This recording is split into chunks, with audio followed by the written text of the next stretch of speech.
a um nervo, e conforme o tumor crescia, ele comprimia esse nervo, por isso que eu sentia dor.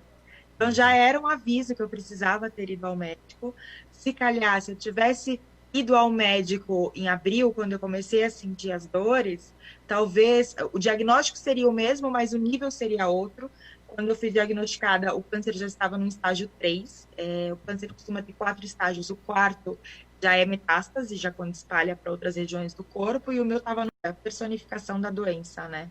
Eu sempre tive cabelo muito comprido. É, e aí, quando eu recebi o diagnóstico, a primeira pergunta que eu fiz para a médica foi se meu cabelo iria cair com a quimioterapia e em quanto tempo cairia. E aí ela me falou que após 15 dias da primeira quimio, meu cabelo começaria a crescer, começaria a cair. E aí eu tomei uma decisão, porque na verdade eu nunca me senti doente. Eu sabia que eu estava tratando um câncer de mama, mas a minha cabeça nunca deixou eu pensar que eu estava doente. Minha cabeça funcionou muito bem nesse sentido. E aí eu sabia que se eu vivenciasse a queda do meu cabelo na mão quando eu estivesse tomando banho, qualquer coisa, isso ia me fazer muito mal, isso ia me baquear. Então eu saí dessa consulta médica da primeira, né, com o time que ia me atender. Cheguei em casa, liguei para uma amiga cabeleireira, pedi para ela vir na minha casa para raspar meu cabelo. E ela se emocionou muito. E ela veio aqui, ela fez várias chuquinhas para cortar primeiro com a tesoura e depois passar a máquina. A primeira chuquinha de cabelo eu que quis cortar. Eu levei uns 15 minutos para conseguir cortar. Foi muito difícil, eu chorei muito. E aí, depois que eu consegui cortar, parece que veio uma energia, uma força que, assim, é inexplicável. E eu raspei o meu cabelo. E, claro, eu vi o meu cabelo caindo, mas não era o cabelo comprido, já era uma penudinha que caía, mas eu vi ele caindo, mas não foi fácil, mas foi mais tranquilo do que teria sido se eu não tivesse tomado essa decisão.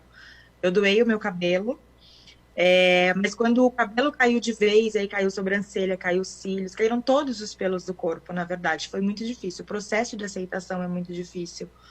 Porque, primeiro, que a gente acha que está todo mundo olhando pra gente. Uma pessoa que está totalmente careca, sem sobrancelha, sem cílios, sem nada, é como se tivesse uma plaquinha na testa: tenho câncer, estou em tratamento. Muita gente olha com aquele olhar de piedade, de pena, e isso machuca muito a gente. Então, por mais que eu tentei ser forte a todo momento, eu tive muita dificuldade no começo de me aceitar e me olhar no espelho. Eu demorei um tempo para conseguir me olhar no espelho. Muita terapia. Eu tive o apoio de uma psicóloga especialista em oncologia que me acompanhou por muito tempo, até conseguir essa aceitação. E hoje ó, o cabelo está enorme, está crescendo, enfim. E é muito gostoso agora ter o cabelo de novo, mas foi muito difícil, assim, o cabelo. A gente ouve às vezes das pessoas, mas não se preocupa, o cabelo cresce depois, o importante agora é tratar o câncer. Gente, as pessoas não fazem ideia de como ouvir isso machuca, porque não é uma questão só de estética, de estou careca, sem cabelo, é uma questão muito mais profunda para o paciente oncológico. A perda do cabelo, ele tem um significado muito forte. Então, não é só, não se preocupe, o cabelo cresce depois. Não é isso. É uma questão que vai muito mais a fundo. Mas, uma hora tudo passa. Sim. Efeitos colaterais, Kelly? Você sentiu muitos no período da quimioterapia? Muitos. Eu fiz o meu tratamento, meu protocolo de químio, foram 4 químios vermelhas e 4 químios brancas. As vermelhas, elas são mais fortes, elas são mais agressivas. Então, quando eu fazia quimioterapia, as vermelhas, eu fazia de sexta-feira, a cada 15 dias, e no sábado eu tomava uma injeção de imunidade, eu fiz imunoterapia junto, né? Para conseguir controlar a imunidade, para o meu organismo reagir melhor à quimioterapia. E aí eu sabia que quando eu fazia químio e tomava injeção, eram 4 dias que eu ficava de cama com muita dor no corpo, demais, assim. Falava que doíam os ossos, doíam a pele, doíam os músculos, doía tudo. e muito náusea, muito enjoo, mas era contado assim no calendário, 4 dias. Quando era na quinta-feira, eu já conseguia vida normal, como se alguém tirasse com a mão, assim, todas as dores. E aí, isso na época das químios vermelhas. As químios brancas foram muito mais tranquilas, muito. As químios brancas eu tinha muita dormência na ponta dos dedos, das mãos e dos pés, e tinha dor na perna, como se fosse dor muscular, como se eu tivesse feito muita atividade física na academia. Uhum. Aí doía bastante, mas era coisa assim de 1 dia, 2 dias no máximo. E eu já conseguia estar bem logo depois para seguir com as minhas atividades diárias, enfim, para dar conta de tudo. É o que eu digo. Foi um processo puxado, foi muito difícil, mas foram só 3 meses, graças a Deus. Assim, eu sei que eu sou muito abençoada por isso, porque tem mulheres que lutam por meses ou anos. A minha mãe, ela tem câncer de pulmão desde 2017. O tumor dela é um tumor bem raro, que não tem cura. Então, dela não adianta fazer quimioterapia, nada. É uma medicação que ela toma todos os dias e vai ter que ser assim para o resto da vida. Então, quando eu comparo as histórias, a minha foi muito mais difícil, mas a minha teve um fim. Eu consegui vencer essa guerra. E aí eu vejo a história da minha mãe ou de outras mulheres que enfrentam por muito mais tempo e é bem complicado. Mas dá para tirar, assim, uma mensagem positiva, dá para passar a mensagem de que as pessoas precisam se prevenir. Para câncer de mama, a prevenção é autoexame, é mamografia, é ultrassom para as mulheres mais jovens, é ultrassom, enfim.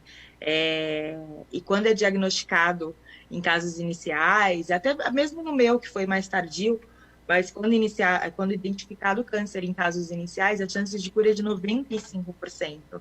Então não precisa ser uma sentença de morte. Aqui, ó, só prova viva que dá sim para superar, dá sim para vencer um câncer de mama. É isso aí. Quão importante, você falou do teu marido, da tua família, da tua mãe, como é que foi ter a presença deles? Quão importante foi nesse processo ter eles perto de você? Foi primordial, assim, quando a gente recebe essa notícia, parece que o mundo desaba, né? E o apoio deles em relação a tudo. A minha filha, ela tem 8 anos e ela cuidava de mim quando eu estava com as dores, ela trazia medicamento para mim. Quando eu fiz a cirurgia, ela ajudava a limpar meus drenos. Meu marido, assim, cuidando de tudo, cuidando da casa, cuidando da empresa, me dando total apoio, me acompanhando nas químios. Minha mãe, a mesma coisa. E receber esse carinho, essa energia foi incrível. Muita gente dizia assim, nossa, o Thiago é meu marido. Nossa, como o Thiago tá incrível, super parceiro, o que ele tá fazendo por você é demais. E ele ficava incomodado de ouvir isso. Ele falava, gente, isso é o mínimo que eu posso fazer. Eu casei com ela, eu amo essa mulher, então por que que eu vou virar as costas? Por que que eu vou, sei que ela tá com dor, por que que eu vou obrigar ela a fazer as coisas? Não, eu vou cuidar dela. E esse cuidado, assim, fez toda a diferença. Esse apoio familiar faz muita diferença. E esse apoio familiar também me fez muita falta, porque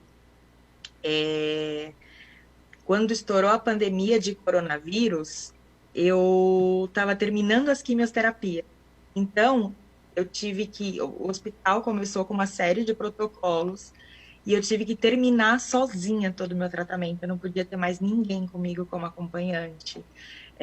Então, meu marido e minha mãe não puderam mais ficar comigo. Enquanto todo mundo começou o isolamento em março, eu comecei o isolamento em fevereiro, por conta da minha imunidade, da minha saúde. Então, em fevereiro, eu já tive que trocar de quarto com a minha filha, mal tinha contato com a minha filha e com meu marido em casa. E isso fez muita diferença, porque quando eu recebi a notícia da cura, que eu estava curada, eu queria comemorar. Eu queria abraçar meu marido, abraçar minha filha, abraçar minha mãe, abraçar os médicos, os enfermeiros, que eu não pude comemorar, porque a gente já estava no isolamento. Quando eu fiz a cirurgia e que confirmou que realmente não tinha mais câncer, que estava tudo certo, eu queria dar um abraço nos meus médicos, eu queria agradecer, e eu não pude fazer tudo isso. A pandemia de coronavírus não... ela me atrapalhou e me tirou todo esse carinho do final. Por mais que eu recebesse tudo isso de maneira virtual, e assim, hoje eu já levo uma vida normal, não preciso mais de isolamento, nada, hoje já tá tudo certo. Mas na época que eu mais precisava, eu não pude. Eu tive que enfrentar tudo isso sozinha. As idas ao hospital sozinha, cirurgia sozinha, tudo sozinha por conta de protocolo de segurança. Então eu tive muito apoio da minha família, mas em determinado momento, por conta da pandemia, esse apoio ficou de longe. E eu vou dizer que, assim, alguém segurando a sua mão, te dando um abraço, é sensacional, te dá muita energia, te dá muita força. Kelly, queria terminar pedindo para você dizer qual foi a principal lição que você tirou disso tudo para a tua vida e deixar uma mensagem também para quem está começando a passar por esse processo, o que você que já passou, já venceu, pode dizer. Aceitação. Se a gente fica negando, a gente posterga tratamento e quanto mais tempo demora, menor a chance de cura. Então, a aceitação. Bom, fui diagnosticada, então eu vou tratar e eu vou vencer. Essa foi uma das principais lições que eu tive, mas a maior mesmo, foi por conta da minha teimosia. Sentiu qualquer dor, procura um médico. Não é normal, o corpo não foi feito para doer. Então, por conta da minha rebeldia, até no começo do ano passado, de não ter procurado médico, acabou se agravando um pouco mais no meu caso. Mas deu tudo certo. Então, assim, mulheres, façam todos os exames de prevenção, tentem manter uma vida saudável e equilibrada, corpo, mente, o máximo possível. As idas ao médico para um acompanhamento, para um check-up, precisam ser recorrentes, precisa ser pelo menos uma vez ao ano. Enfim, se cuidem. Isso é muito, muito, muito importante. E assim, aceitação e agradecimento sempre por estar bem, por estar viva, por ter condições de fazer um tratamento, por vencer, por ter uma família incrível ao lado. Essas foram as principais lições que eu tive. E a mensagem positiva que eu gostaria de passar para todos, assim, pessoal, não desiste não, você que está começando um tratamento, vai ser difícil, não vai ser fácil, a gente não pode mentir, mas a gente sai renovada, a gente sai muito mais forte, a gente sai muito mais equilibrada de tudo isso. Perfeito. Kelly Pinheiro, eu agradeço a tua gentileza em atender a gente, contar a tua história aqui, tua história de vitória. Parabéns. Tudo Obrigada. de bom para você. Até a próxima. Até a próxima. Tchau, tchau. Obrigado. Tchau. A primeira Clínica Escola do Autista pública foi inaugurada em Santos. O espaço conta com 12 salas de atendimento e mais de 30 profissionais para auxiliar não só os alunos, mas também a família dos atendidos. Uma cozinha comum, fogão, geladeira, pia, um quarto também comum. É o que se vê ao primeiro olhar. Mas, na verdade, esse é um ambiente para aprender. Aqui, crianças com autismo vão poder desenvolver habilidades. Estamos na Clínica do Autista. O lugar tem 12 salas de atendimento com todos os equipamentos para ajudar os pacientes.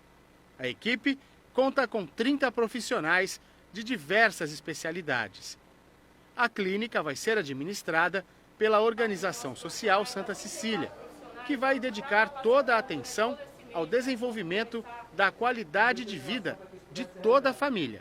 Além de atender também as crianças, os adultos que vêm aqui com o transtorno do espectro autista, nós atenderemos também a família dessas pessoas, que acho que é o principal, o acolhimento à família, desde que eles chegam aqui, realizaram todo o atendimento multidisciplinar. A clínica hoje já conta com 34 profissionais de todas as profissões, desde pedagogo até educador físico, contando com administrativos, secretários, enfim. Vai ser um trabalho realmente importante para a cidade de Santos. Durante a inauguração, o prefeito de Santos destacou que a Clínica Escola do Autista pública é a primeira do Brasil. Santos, mais uma vez, larga na frente, dando exemplo na área de saúde pública, de atendimento às pessoas com deficiência. E com certeza é um exemplo que deve ser seguido por outros municípios brasileiros. Aqui a gente tem uma visão de atendimento não só às crianças e os jovens, mas à família como um todo. E é muito importante esse acolhimento, esse atendimento e essa transformação que esse equipamento vai proporcionar na vida dessas famílias. Para muitas mães, a clínica representa um salto no cuidado com as crianças. E é a certeza de um tratamento que vai preparar meus filhos e tantos outros para estar de fato inserido na sociedade, uma inclusão adequada e possibilitando um desenvolvimento de uma vida com autonomia. Parabéns a todos. A gente vai para um rápido intervalo e volta em 2 minutos. Até já.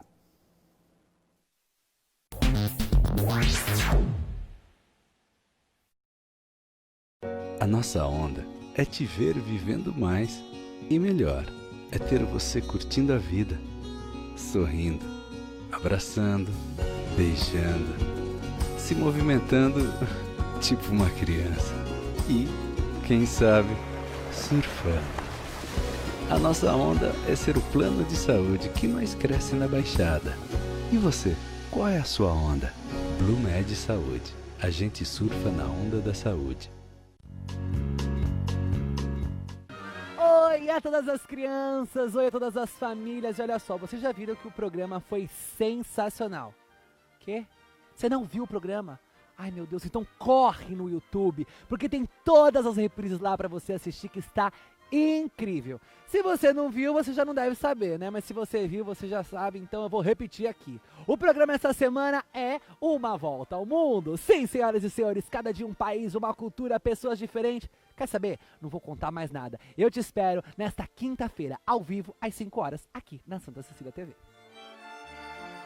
O Célula Mater traz para Santos um serviço de análise inovador, de alta velocidade nos resultados, com total precisão e confiança. O Lab Express. São mais de 50 tipos de exames clínicos prontos em até 1 hora, junto com o serviço Prime Assistance, em que nós buscamos você em sua casa gratuitamente. Agende seu exame. Acesse celulamater.com.br ou ligue 3225-2586. Lab Express é Célula Mater. O momento decisivo da sua cidade está chegando. Dia 15 de novembro serão as eleições municipais 2020. E dia 15 de outubro, o debate com todos os candidatos a prefeito de Santos, ao vivo dos estúdios da Santa Cecília TV, 9 da noite. Não perca! Sistema Santa Cecília de Comunicação nas eleições 2020. Aqui, nós ajudamos você a decidir o seu voto. Apoio Voo de Túnel, Santos e Guarujá mais próximos.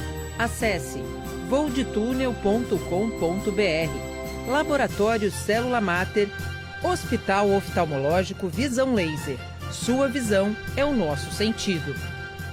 Que tal poder contemplar essa vista do seu novo endereço? Residencial Mykonos, o imóvel dos seus sonhos com a qualidade ENGE Plus. Apartamentos de 2 ou 3 dormitórios, 3 opções de plantas e até 120 meses para pagar. Lazer completo com piscina, salão de festas, espaço grill, brinquedoteca, salão de jogos e academia. Localização excepcional, perto de tudo. Rua Ricardo Pinto 63. Plantão de vendas no local. Construção e incorporação ENGE Plus. Acesse engeplus.com.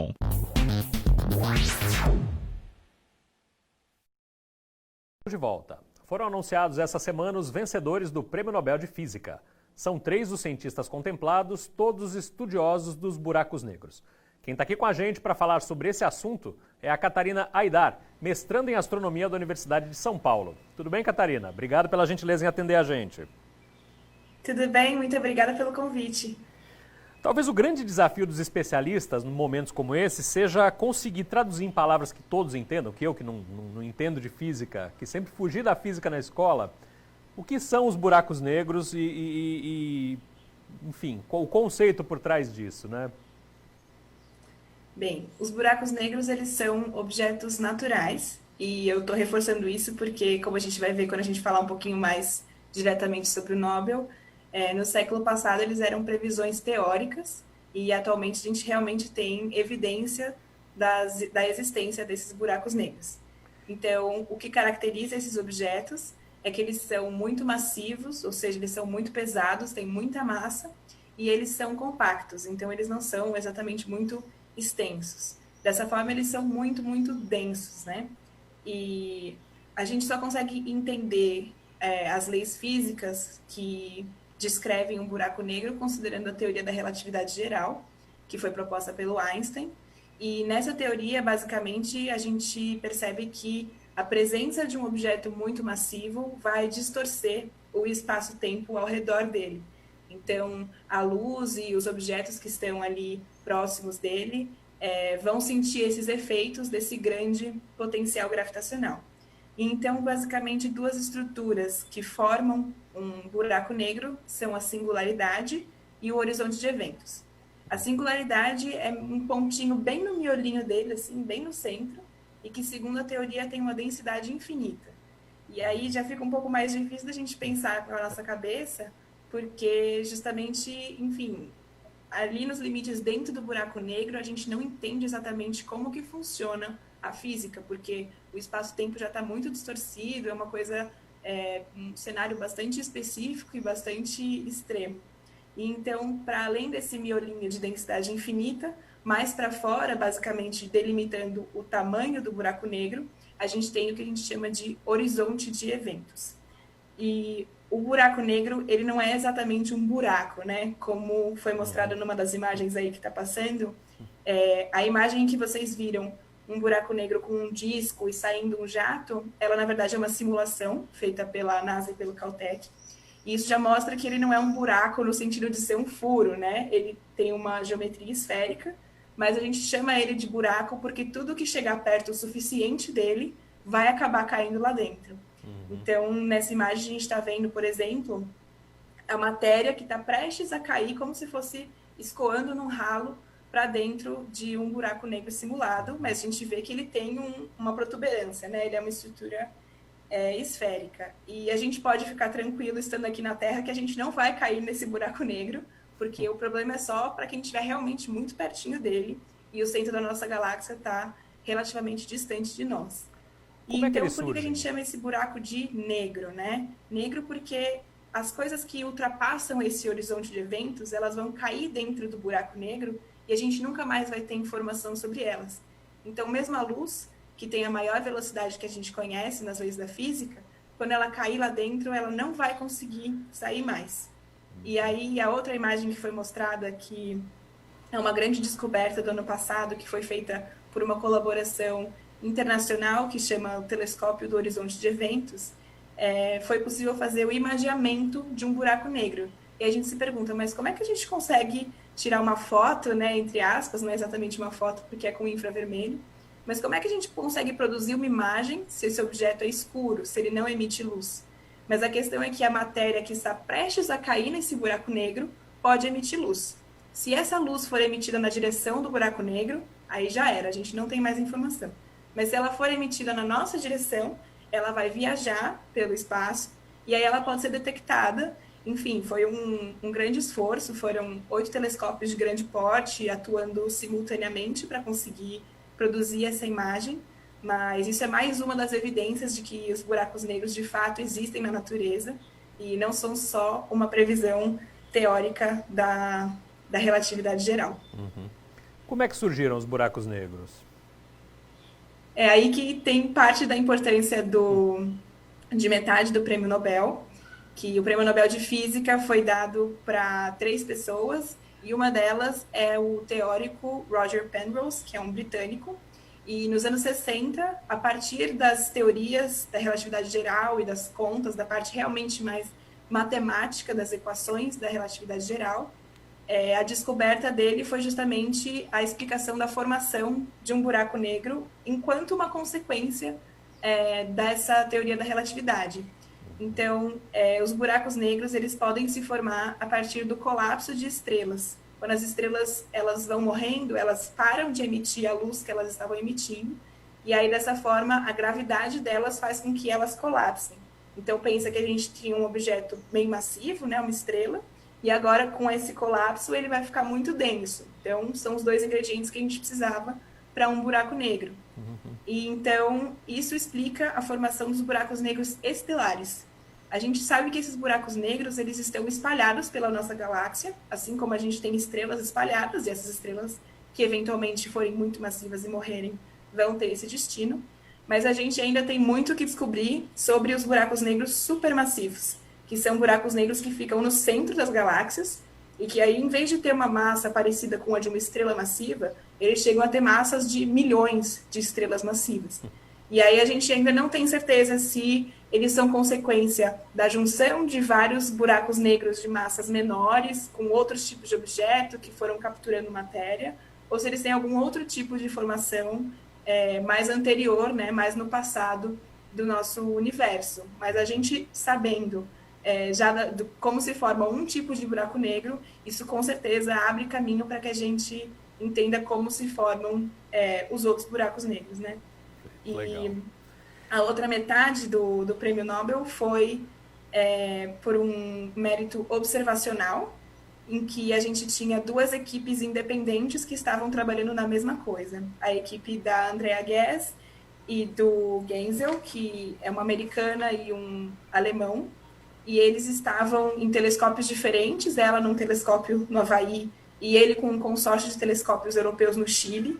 Eles estavam observando para o centro da nossa galáxia e eles estavam tentando mapear como que era o movimento das estrelas em torno desse buraco supermassivo, esse buraco negro supermassivo.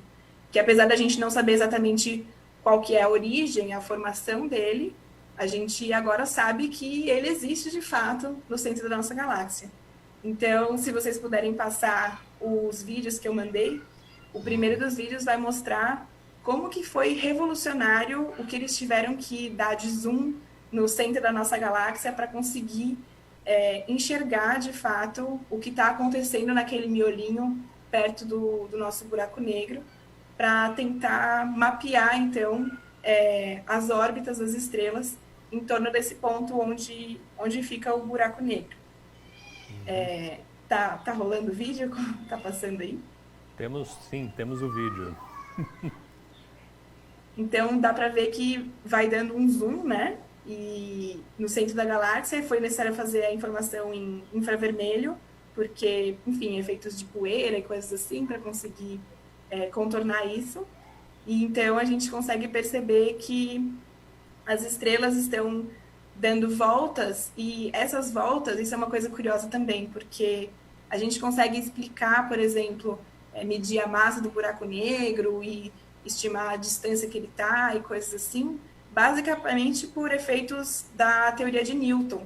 A gente não precisa muito da relatividade geral, porque a relatividade geral começa a ser importante numa escala ainda mais perto do buraco negro, né? Uhum. Mas aí a gente consegue ver que as estrelas, elas fazem desenhos de elipses bonitinhas em torno de um ponto em que, a princípio, não tem nada lá, né? É um pontinho escuro. E é isso que deu a outra metade do Prêmio Nobel para esses 2 pesquisadores que estavam com pesquisas independentes que chegaram em conclusões parecidas e conseguiram determinar, então, a massa do buraco negro supermassivo da nossa galáxia. Muito legal. Lendo notícias sobre o prêmio, você falou da Andrea Ghez e me chamou a atenção a informação de que ela é apenas a 4ª mulher a ter ganho o prêmio de física. Quer dizer, é um universo dominado por homens historicamente, mas é muito importante que uma mulher tenha ganho esse ano, né? Uma ótima notícia, inclusive, para você que está nessa área, né? Sim, é muito inspirador ver que, enfim, que no final o lugar de mulher é onde ela quiser, né? Sim. E a Andrea, eu cheguei a ver alguns vídeos dela comentando, né, entrevistas, e é bem legal porque acaba sendo uma coisa, enfim, por mais que seja subjetiva, eu acho que a representatividade é muito importante, né? Então ela fala que quando ela era pequena ela queria ou ser bailarina ou ser astronauta, e eu me identifiquei muito com isso e tal.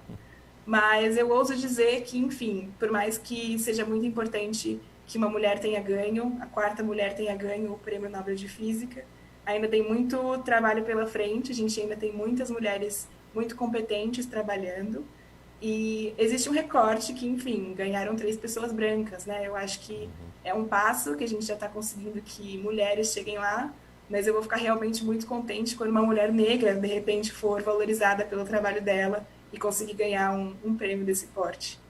Legal vai ser quando a gente não precisar mais falar desse tipo de assunto, né? Quando isso for tão comum que a gente não precise mais falar, que não seja mais assunto, na verdade. Catarina, Sim. Você falou da história da Andrea, eu queria saber da tua. Como é que foi que você se interessou por astronomia, que foi nesse caminho? Conta um pouco da tua história.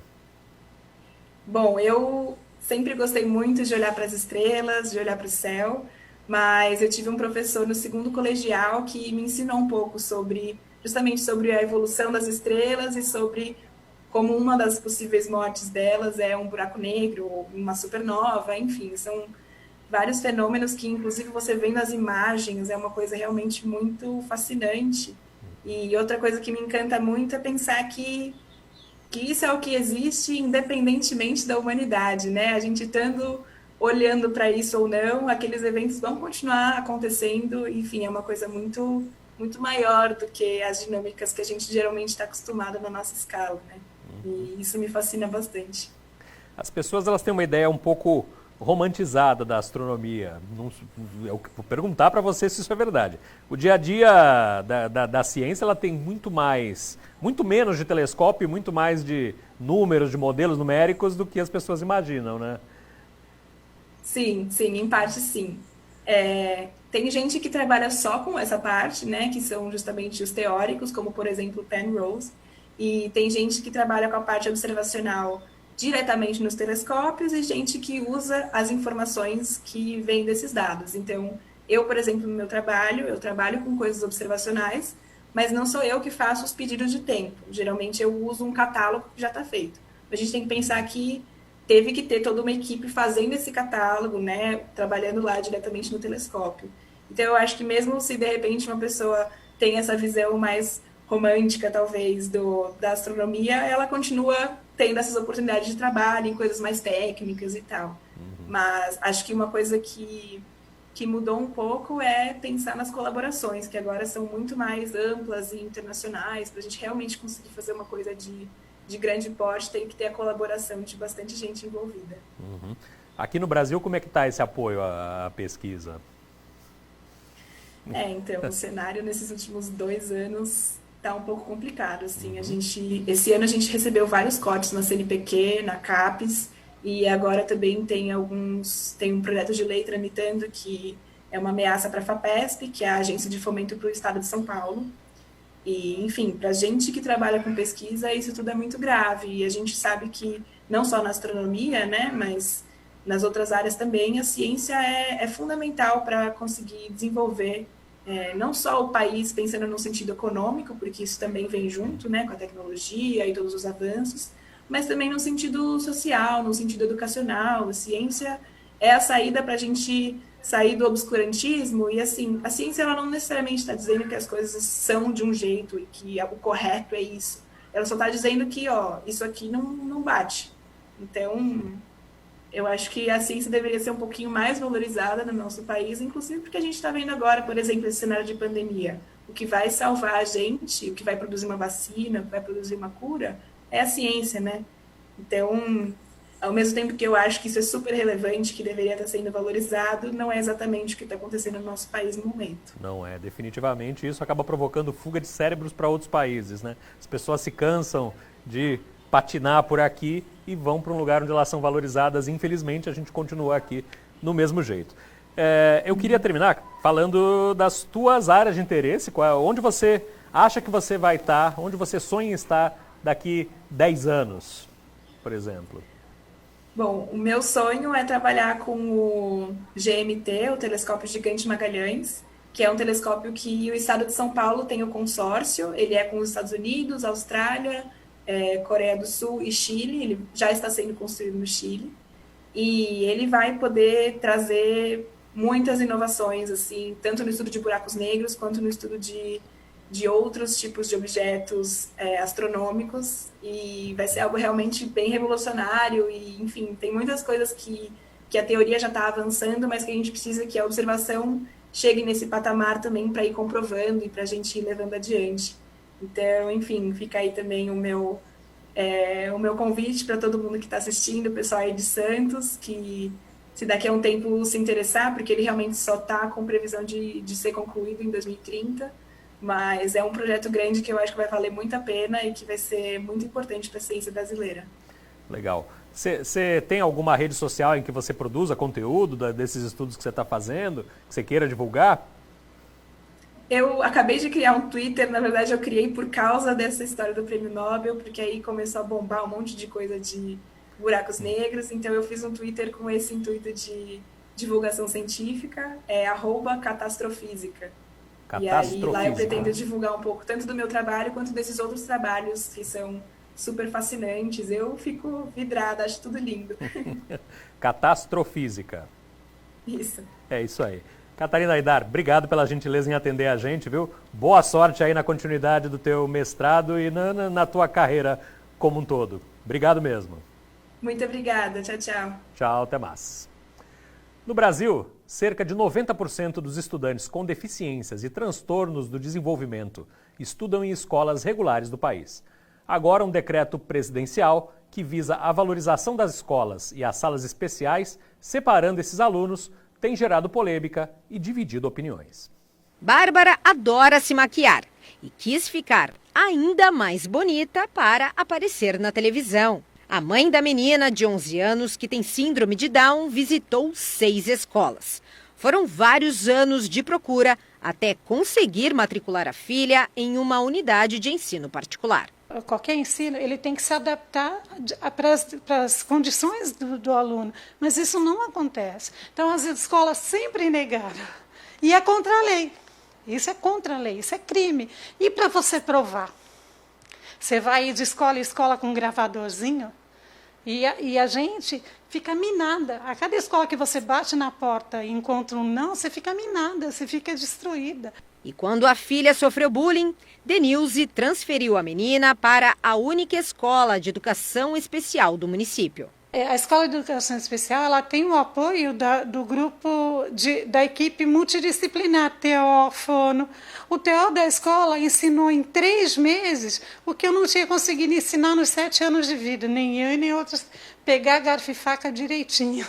A mãe, que começou a lutar pela causa e atualmente faz parte do Conselho Municipal dos Direitos das Pessoas com Deficiência de Santos, acredita que o decreto federal vai trazer benefícios. A possibilidade e a tranquilidade dos pais de crianças com maior comprometimento de saberem que o município vai ter que providenciar a escola de educação especial.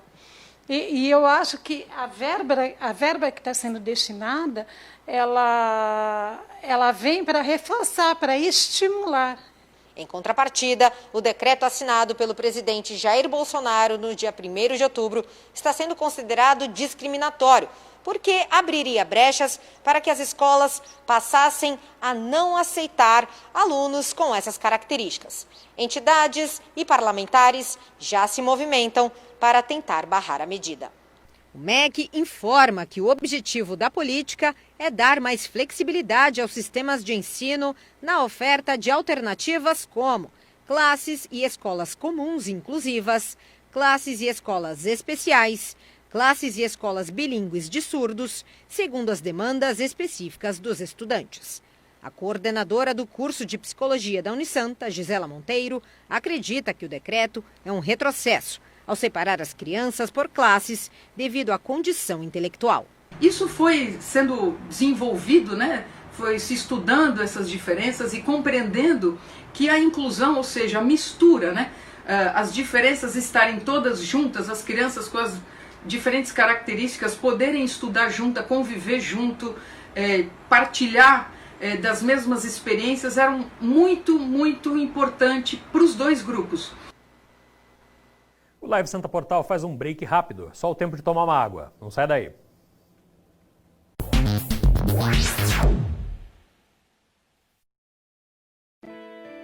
Neste período de reabertura, a Célula Mater deseja que você reabra com mais humanidade.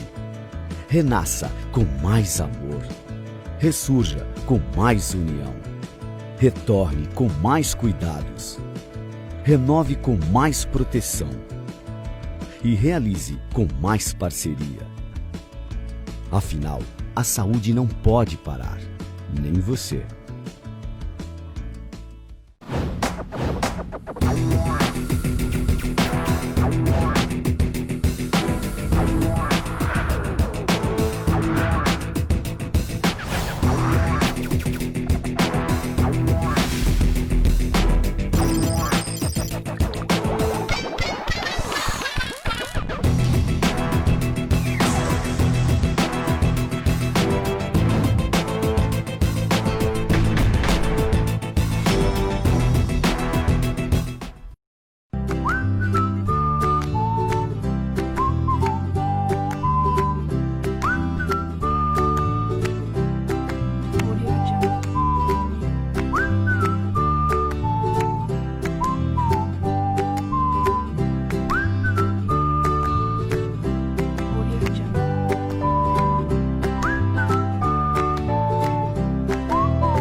FitLife Podologia Clínica, conceito inovador desenvolvido pela podologista Débora Stephanie, especializada em biomecânica dos pés. Equipe qualificada em podologia preventiva, geriátrica, infantil, diabética e desportiva. Na FitLife, o ambiente é climatizado com conforto e segurança. Informações e agendamento pelo WhatsApp ou telefone. O cuidado que os seus pés precisam está aqui na FitLife Podologia Clínica. As eleições municipais se aproximam. Dr. Marcelo Henrique entrevista os prefeitos, os presidentes das câmaras municipais e os candidatos a prefeito da região. De segunda a sexta, 10 da noite. Rumos e Desafios Eleições 2020 é na Santa Cecília TV, a maior programação regional da sua TV.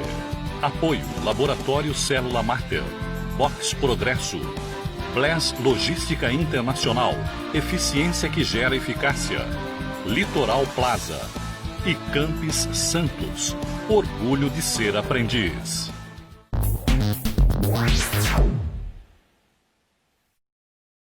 Estamos de volta. Hoje é aniversário do músico CJ Ramone e do cantor e compositor Bruno Mars. Veja outros destaques desse 8 de outubro no Almanac de hoje.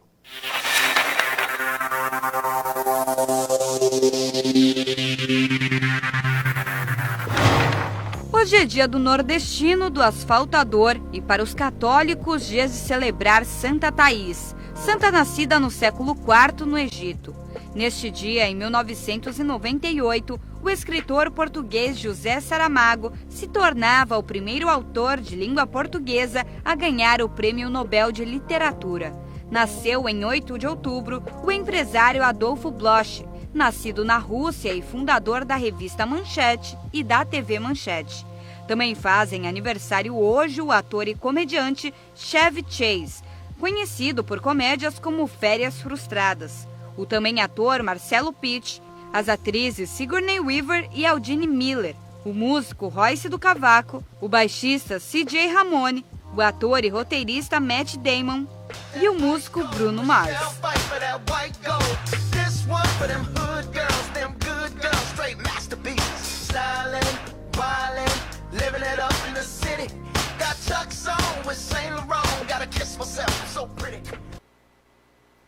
É isso aí. Quem já está aqui com a gente é o Bernardo Martini. O Bernardo ele vem mais arrumadinho para o programa, mas no dia a dia aqui da redação ele se veste mais ou menos como o Bruno Mars, né? Você muda de roupa para vir aqui para o programa, Bernardo? Não, depende do dia, né? Às vezes eu tô mais colorido, às vezes eu tô com uma camisa rosa, às vezes sexta-feira você azul. Chega aqui. Sexta-feira vem bombando. Sabe que eu gosto muito do Bruno Mars, né? Ele, para mim, hoje é um dos showmans, né? Em questão de conceito artístico e vocal, e dança, e produção. Para mim, ele é um dos melhores, se não o melhor. Fora, eu vejo muita semelhança entre ele e o Michael Jackson, né? Até o timbre, o jeito de cantar, os movimentos, eu acho demais. Demais. Muito, muito bom mesmo, né? Bem legal. Vale. Aliás, eu descobri que você é o único aqui da redação que consegue imitar sotaque paquistanês como eu. Você disse que é de Peruíbe esse sotaque, né? Falei que não sei que paquistanês? É Peruíbe. É Peruíbe, né? O que nós temos de destaque do Santa Portal? Vamos parar de besteira e falar de coisa séria, né, Bernardo? Pois é. Vamos começar primeiro falando do caso George Floyd, porque o ex-policial Derek Chauvin, de 44 anos, ele que é o principal acusado pela morte de George Floyd, foi liberado da prisão depois de pagar uma fiança de $1 milhão. Hoje esse valor seria equivalente a quase 6 milhões de reais. Chauvin estava preso desde o dia 31 de maio, mas isso não o livrou da cadeia, né? Ele pode pegar ainda até 40 anos de prisão, mas a data do julgamento ainda não foi marcada e também agora não se sabe o paradeiro deste ex-policial. Por lei, ele não pode sair do estado em que ele estava, né? Qual que era o estado? Era Minneapolis? Acho que é Minneapolis. Minneapolis, não me lembro. Mas, de qualquer forma, emergiram nas redes sociais alguns questionamentos, né? Muita insatisfação, questionando qual o valor de uma vida, né? Nesse caso, $1 milhão. Não é nem só essa questão, né? Onde um ex-policial arranjou $1 milhão para pagar essa fiança? A defesa dele também não informou de onde veio o dinheiro. Muita gente cria teorias da conspiração, né, de que teria sido Donald Trump, vamos fugir das fake news, mas a gente não vai, não vou fazer juízo de valor. Que é claro que tem algum movimento por trás do sujeito para poder libertá-lo, tá na cara, né? Você tem $1 milhão se você é preso para pagar uma fiança? Não tenho nem $1 milhão, quem diria $1 milhão? O que mais nós temos aí, Bernardo? Bom, o Poupa Tempo de Santos realiza neste sábado uma força-tarefa para resolver as pendências relacionadas à CNH que foram geradas agora durante a pandemia, né, com alguns serviços que não puderam ser realizados.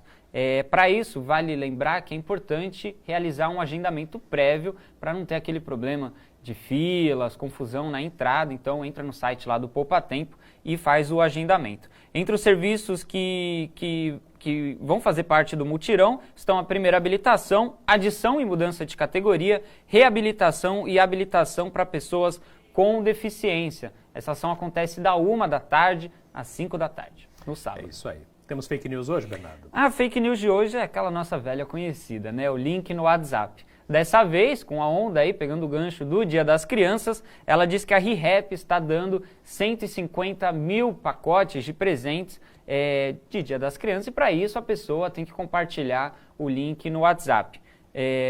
O link é golpe, claro. Exato. Mais uma vez, é um site que vai pedir seu CPF, seu telefone, seu endereço, seu nome completo, e além de você não ganhar nada, corre o risco ainda de sofrer uma fraude maior, um golpe, enfim, ser hackeado.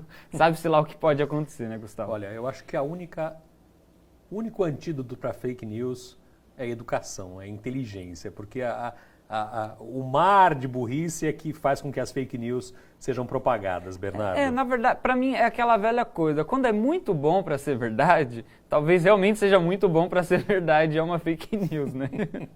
Complicado, né? Obrigado, Bernardo. Obrigado, Gustavo. Até amanhã. A gente costuma terminar o programa com jazz, mas hoje a gente vai abrir uma exceção. Um dos grandes músicos da história do rock nos deixou essa semana, precocemente aos 65 anos. Ed Van Halen, guitarrista da banda, que leva o seu sobrenome. E é um dos grandes sucessos do Van Halen que a gente mostra para vocês. Jump, canção que levou a banda ao primeiro lugar das paradas em 1984 e que tem, além do tradicional solo de guitarra do Ed, o sempre ótimo, muito presepeiro David Lee Roth nos vocais e na direção do videoclipe também. Tchau para vocês, até amanhã.